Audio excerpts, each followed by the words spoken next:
সাংবাদিকদের বাইরে রেখে তারা ভিতরে ঢুকে ওদেরকে গুলি করে আগে হত্যা করত, করার পরে ফাঁকা গুলি ছুটত ব্যাপকভাবে, দেখানোর জন্য যে এখানে প্রচণ্ড বন্দুকযুদ্ধ অনুষ্ঠিত হচ্ছে।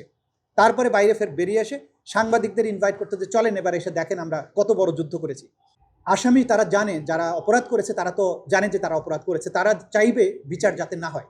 সুতরাং বিচারকে পিছিয়ে দেয়া, নানান অজুহাত দেখানো, ভবিষ্যতে আমি এই দরখাস্ত ফাইল করিব, আমি এটা করিব, সেটা করব, সেই কারণে আমাকে সময় দাও, মানে যেটা তার মাথায় আছে সেটার ভিত্তিতে কাল্পনিক পদ্ধতিতে তারা একটা দরখাস্ত করার কথা বলে কোর্টের কাছে টাইম চাচ্ছেন। দিস ওয়ে দ্যাট ওয়ে মামলাকে ড্র্যাগ করার চেষ্টা করছেন। কিন্তু আমাদের আইন সুস্পষ্ট যে এখানে কোনো অ্যাডজর্নমেন্টের কোনো ব্যবস্থাই নাই, আইনটা সেভাবে সুনির্দিষ্ট করা হয়েছে। তা আমরা বুঝতে পারছি যে তারা নানান ধরনের পরিকল্পনা মাধ্যমে বিচারটাকে পিছিয়ে দেওয়ার, বিচারটা যাতে না হয় সেই ধরনের চেষ্টা করবেন। কিন্তু আইনের হাত অনেক লম্বা। ওদের স্বপ্ন পূরণে পাশে থাকতে পেরে আমরা গর্বিত। ন্যায় বিচারের ব্যাপারে রাষ্ট্র দৃঢ় প্রতিজ্ঞ, প্রসিকিউশন দৃঢ় প্রতিজ্ঞ, আদালত ন্যায় বিচার করার ব্যাপারে দায়বদ্ধ।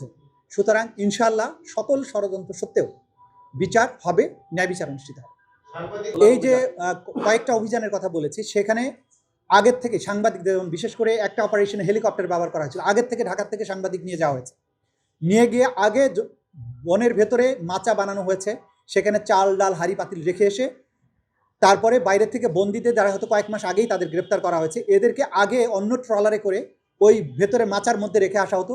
এরপরে সাংবাদিকদের নিয়ে বাইরে অবস্থান করতো যে আমরা এখন অভিযানে যাচ্ছি, কিন্তু ভেতরে তার সৈন্যবাহিনী থাকতো, যেখানে তারা গুলি করে সাংবাদিকদের বাইরে রেখে তারা ভিতরে ঢুকে ওদেরকে গুলি করে আগে হত্যা করতো, করার পরে ফাঁকা গুলি ছুটত ব্যাপকভাবে, দেখানোর জন্য যে এখানে প্রচণ্ড বন্দুকযুদ্ধ অনুষ্ঠিত হচ্ছে। তারপরে বাইরে ফের বেরিয়ে এসে সাংবাদিকদের ইনভাইট করতে, যে চলেন এবার এসে দেখেন আমরা কত বড় যুদ্ধ করেছি।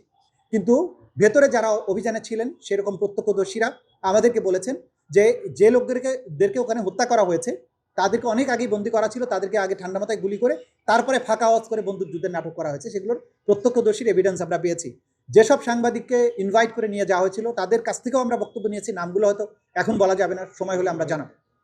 কিন্তু এই যে নাটক করা হয়েছে, এই নাটকগুলোর ব্যাপারে, এটা যে নাটক ছিল সেই সংক্রান্ত তথ্য প্রমাণাদি আমাদের কাছে আছে।